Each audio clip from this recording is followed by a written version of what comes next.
Assalamualaikum warahmatullahi wabarakatuh. Mami ucapkan kepada semua anak-anak didik Mami, apa khabar hari ini? Sihat?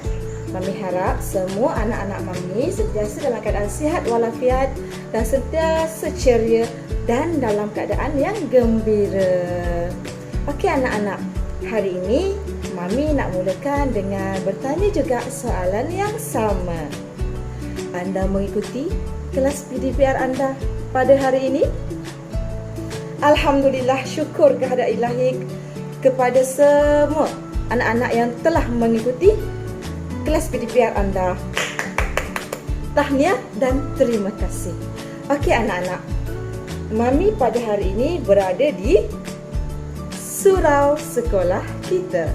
Mami yakin dan pasti semua orang sentiasa merinduikan suasana sekolah. Dan kita sentiasalah kena berdoa kepada Allah agar segala wabak penyakit ini pergi dan kita dapat bersua kembali. Okey anak-anak, pada hari ini Mami ingin berkata dan bercakap berkenaan dengan keupayaan akal fikiran. Setiap manusia dilahirkan di muka bumi ini mempunyai akal fikiran mereka. Okey, akal fikiran kita ni sangatlah menakjubkan. Akal fikiran manusia sebenarnya mempunyai satu keupayaan yang sangat besar, yang kadang-kadang kita pun tidak tahu bahawa sebenarnya kita seorang yang bijak. Anak-anak sekalian, orang cerdik merupakan manusia yang mempunyai keupayaan akal fikiran yang tinggi. Orang yang cerdik juga merupakan orang yang mempunyai ilmu pengetahuan. Bermula daripada akal fikiran yang terdidik, ia akan membentuk manusia yang berjiwa tenang dan sekaligus menenangkan orang lain. Bertindak dengan bijak nak, sebab kita ada akal fikiran kan? Dan kebijaksanaan dalam keupayaan akal fikiran itulah yang akan melambangkan kepribadian diri kita. Okey anak-anak, kita perlu sentiasa menghargai keupayaan akal fikiran dengan memanfaatkannya. Okey? Gunakan akal fikiran kita untuk kita berfikir setiap masa. Berfikir secara positif dan kreatif. Akal perlu dikembangkan dengan proses pengetahuan dan maklumat. Kita sebagai pelajar sentiasa belajar.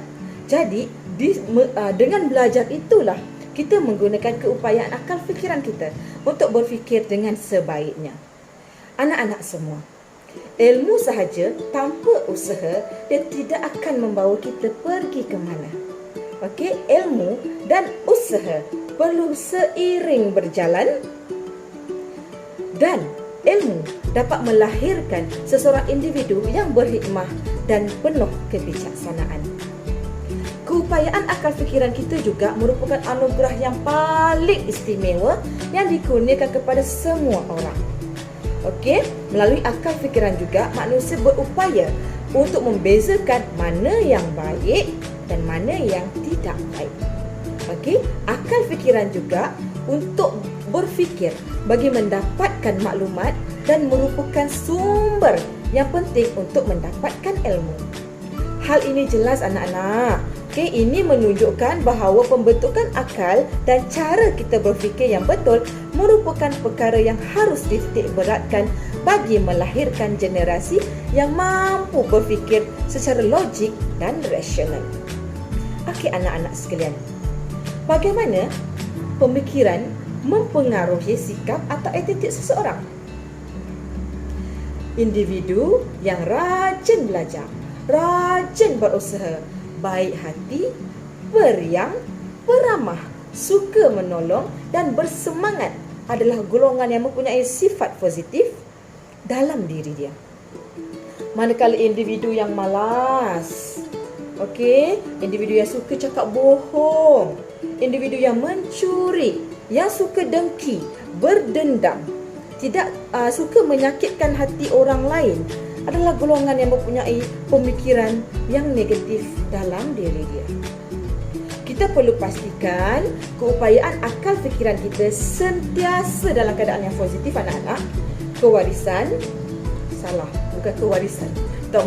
Kewarasan dan kewajaran fikiran perlu diasaskan daripada nilai yang positif, daripada hati yang baik. Okey, baik atau buruk perlu dijadikan neraca. Okey, neraca iaitu pertimbangan dalam kehidupan kita untuk mengeimbangi pemikiran yang sihat anak-anak. Okey, apa yang penting? Kita perlu bijak dan berhikmah menangani pengaruh pemikiran yang negatif. Yelah, setiap orang kan di antara kita ni kadang-kadang kita nak buat, tapi sifat malas tu muncul. Okey, kita rasa kita nak ikut kelas PDPR, tapi bila fikir balik, tak nak lah, nak main game lah. Itulah sifat yang negatif. Itulah pemikiran yang negatif nak. Kita memberikan alasan, kita mencipta alasan. Jadi itulah yang kita perlu tanganinya. Dengan sifat yang baik, sifat yang positif yang ada dalam diri kita, serta pemikiran yang positif. Kita kena cakap kat diri kita, game tu sekejap lagi pun boleh main, malam kara pun boleh main, atau waktu senggang kara pun boleh main. Tapi kelas PDPR ini, cikgu ni sedang mengajar, cikgu ni nak mengajar. Jadi kita perlu masuk dan juga mengikuti kelas PDPR tersebut. Okey anak-anak, bagaimanapun anak-anak, kita akan berfikir dengan lebih serius apabila kita berhadapan dengan pelbagai masalah.